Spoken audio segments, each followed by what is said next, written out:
Good morning, आप देख रहे हैं जी राजस्थान। आपके साथ मैं हूं चंद्रश्री राजपूत। बुलेटिन की शुरुआत कर रहे हैं। विधानसभा उपचुनाव का रण आज शाम 6 बजे थम जाएगा। उपचुनाव में प्रचार का शोर और इससे पहले भाजपा और कांग्रेस के नेता लगाएंगे अपना पूरा जोर। सभी पार्टियों के दिग्गज आज दिखाएंगे पूरा दम और इसके बाद डोर टू डोर प्रचार कर सकेंगे प्रत्याशी। और आपको बता दें कि राजस्थान की 7 विधानसभा सीटों पर 13 नवंबर को वोटिंग।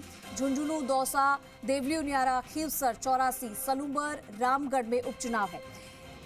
तो विधानसभा उपचुनाव का रिजल्ट 23 नवंबर को आएगा, लेकिन आज सभी प्रचार का शोर क्योंकि आज जो है वो थम जाएगा। आज शाम 6 बजे तक ही प्रचार प्रसार किया जा सकता है।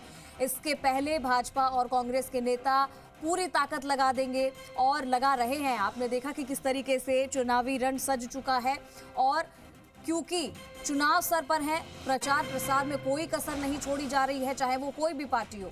ऐसे में सभी पार्टियों के दिग्गज आज पूरा दम दिखाएंगे, पूरा जोर लगाएंगे क्योंकि आज आखिरी दिन है प्रचार प्रसार करने का। इसके बाद डोर टू डोर प्रचार कर सकते हैं प्रत्याशी।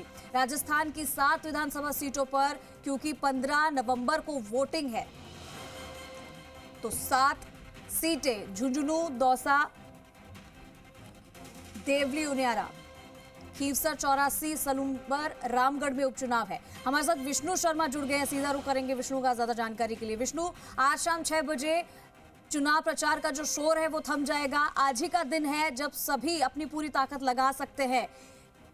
किस तरीके से अब तक जो प्रचार प्रसार हुआ है उसमें क्या कुछ देखा जा रहा है? अगर जमीनी हकीकत देखें तो सभी पार्टियां तैयार है। चंद्रश्री, 13 नवंबर को वोटिंग होगी और 23 नवंबर को रिजल्ट आएगा। इससे पहले आज शाम 6 बजे तक चुनाव प्रचार थम जाएगा, चुनाव प्रचार का शोर। तो दोनों ही राजनीतिक दलों के नेता पूरा जोर लगाएंगे कि मतदाताओं को अपनी ओर किया जाए। जनसंपर्क सभाएं, ये तमाम जो प्रयास है वो दोनों ही दलों की ओर से किया जाएगा। आज अगर बात की जाए तो मुख्यमंत्री भजनलाल शर्मा 2 स्थानों पर चुनाव प्रचार करेंगे और उनके साथ बीजेपी के पूर्व प्रदेश अध्यक्ष और वर्तमान प्रदेश अध्यक्ष भी रहेंगे। इसके अलावा राष्ट्रीय मंत्री अलका गुर्जर भी देवली उनियारा में प्रचार करेंगी। वहीं बीजेपी के प्रदेश महामंत्री और विधायक जितेंद्र गोठवाल भी यहाँ चुनाव प्रचार करेंगे। इसके अलावा अन्य जो तमाम नेता मंत्री सब प्रभारी जिन जिन इलाकों में जहाँ लगाए गए हैं वो करेंगे। तो 5-6 बजे तक जब प्रचार थमेगा उससे पहले लगातार ये पूरी तरह सभाएं, जनसंपर्क, ये लोगों से विचार जो संपर्क है वो करेंगे और उसके बाद डोर टू डोर के लिए ये निकलेंगे और रणनीति बनाएंगे किस तरह से किया जाए। प्रचार संपर्क किया जाए, डोर टू डोर जाकर मतदाताओं से बातचीत की जाए और 7 जो विधानसभा सीटें हैं जिन पर उपचुनाव होना है वहां के लिए अलग अलग प्रकार की रणनीति बनाई गई है। और इसी को लेकर चाहे कांग्रेस हो या बीजेपी हो, दोनों की रणनीतियां जो है वो अलग अलग रूप से बनाई गई है क्योंकि समीकरण 7 सीटों पर अलग अलग समीकरण बनते हैं। तो उसी लिहाज से दोनों ही राजनीतिक दल अपने समीकरण, अपनी बिसात है जो शतरंज की जो चुनावी रण है उसमें वो बिछा रहे हैं। और इसी के साथ विष्णु, मुख्यमंत्री भी एक्टिव हैं लगातार उपचुनाव के प्रचार के लिए। सीएम भजनलाल ने मोर्चा संभाला हुआ है। आज भी उनके 2 दौरे हैं और बैक टू बैक क्योंकि जनसभाएं भी कर रहे हैं। तो कहा जा सकता है कि बीजेपी अपनी पूरी ताकत इस बार लगा रही है और कोई चांस छोड़ना नहीं चाहती उपचुनाव को लेकर भी। चंद्रश्री, इन उपचुनाव में जीत हार से कोई सत्ता पर प्रभाव नहीं पड़ेगा, लेकिन यहाँ प्रतिष्ठा का प्रश्न है क्योंकि सत्ता है। मुख्यमंत्री भजनलाल शर्मा जब यहाँ पहली बार मुख्यमंत्री बने हैं और वहीं भाजपा प्रदेश अध्यक्ष, दोनों की एक तरह से ये सियासी परीक्षा है, पहली अग्नि परीक्षा है। तो वो कोई कोर कसर नहीं छोड़ना देना चाहते हैं और यही कारण है कि मुख्यमंत्री प्रत्याशियों के चयन से लेकर लगातार वहाँ जो रणनीति बनाने से लेकर अब चुनाव प्रचार में पूरी ताकत झोंके हुए और वो लगातार सतत रखे हुए। या यूं कह सकते हैं कि जो 7 विधानसभा सीट है वहां पर उनकी सभाएं हो रही है। 2 सभाएं एक दिन में मुख्यमंत्री कर रहे हैं। 2 साल में तो 2 बार मुख्यमंत्री वहां जा चुके हैं, एक बार जनसभा की और दूसरी बार रोड शो किया कल। तो कुल मिला के पूरी ताकत मुख्यमंत्री भजनलाल शर्मा की ओर से झोंकी हुई है क्योंकि एक तरह से सियासी परीक्षा में उसमें सफल भी होना चाहते हैं।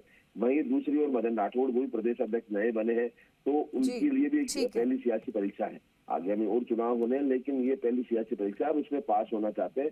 हर कोई नेता चाहता है कि वो अपनी जो चुनावी परीक्षा है उसमें पास हो, और इसलिए पूरी ताकत दोनों ही दलों की ओर से झोंकी गई। और खास तौर से बीजेपी सत्तारूढ़ दल है, तो ऐसे में वो पूरी ताकत लगाए हुए हैं। जी ठीक है विष्णु, आप हमारे साथ बने रहिए। हमारे साथ ब्यूरो चीफ शशि मोहन शर्मा भी जुड़ चुके हैं। शशि, आज चुनाव प्रचार थम जाएगा, आज ही के दिन सभी अपना पूरा जोर लगा सकते हैं और आज जितना प्रचार प्रसार कर सकते हैं। लेकिन आज के बाद में डोर टू डोर कैंपेन तो होगा ही, प्रत्याशी डोर टू डोर जा सकते हैं। लेकिन आज के दिन को कितना मजबूत तरीके से प्रचार प्रसार के लिए तैयार किया है पार्टियों ने?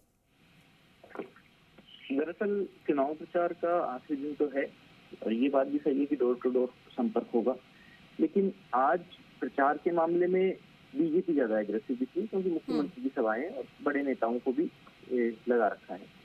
हालांकि कांग्रेस के नेता भी अलग अलग तरीके से सभाएं और संपर्क कर चुके हैं। सचिन पायलट, गोविंद सिंह डोटासरा, सीताराम जूली लगातार अपने अपने संबंधित क्षेत्र में सक्रिय दिखे हैं। जिन में भी नेताओं को जिम्मेदारी दी गई थी, इसमें पहले ही जिम्मेदारियां बांट दी थी। लेकिन दरअसल असली निर्णायक तो मतदाता ही है, और उपचुनाव में जब ये सवाल आता है कि क्या नतीजे होंगे, किस आधार पर वोट पड़ेंगे, तो कई बार लोग ये कहते हैं कि सरकार के कामकाज के ऊपर वोट पड़ेंगे कि सरकार ने क्या काम किया। अब सवाल ये है कि क्या सरकार केवल राज्य सरकार के कामकाज पर होंगे वोट, या केंद्र सरकार के कामकाज की भी इसमें भूमिका रहेगी।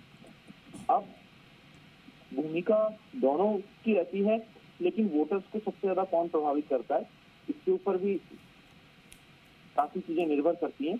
लेकिन आप ये देखिए कि इस बार के चुनाव में स्थितियां बिल्कुल अलग रही।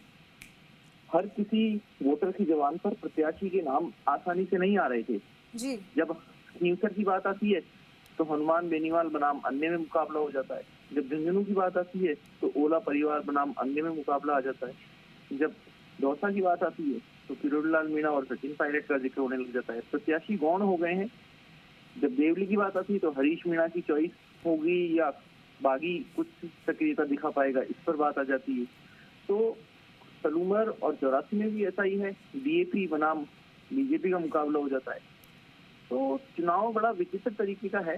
लेकिन ये जो 7 सीटें हैं, ऐसा नहीं है कि सरकार बनी रहेगी या सरकार नहीं रहेगी, इसका कोई दूसरी पार्टी क्या जाएगी इसका फैसला करेंगे, ऐसा नहीं है। लेकिन ये उपचुनाव उस क्षेत्र के जनता के मनोभाव को आपके सामने रखेंगे कि आखिर वो लोग क्या सोचते हैं। क्या उन्होंने जो मुख्य चुनाव में, विधानसभा चुनाव जब हुए नवंबर-दिसंबर 2023 में, उसमें जो फैसला किया था वो सही था या उस फैसले को बदलते हैं। हालांकि बीजेपी विन विन कंडीशन में दिख रही है अभी तक तो, क्योंकि एक सीट थी सलूमर की और पार्टी को उम्मीद है कि उससे ज्यादा सीटें बढ़ेंगी। अब सीटें कितनी बढ़ती हैं उसके ऊपर तक आकलन होगा कि किस कारण से सीटें बढ़ी और सरकार का कितना असर रहा, नेताओं का कितना असर रहा, मुख्यमंत्री का कितना असर रहा और केंद्र सरकार का कितना असर रहा। जी ठीक है शशि, बहुत शुक्रिया आपका इस तमाम जानकारी के लिए। विष्णु, आप हमारे साथ बने रहिए, आपसे और अपडेट भी हम लेंगे।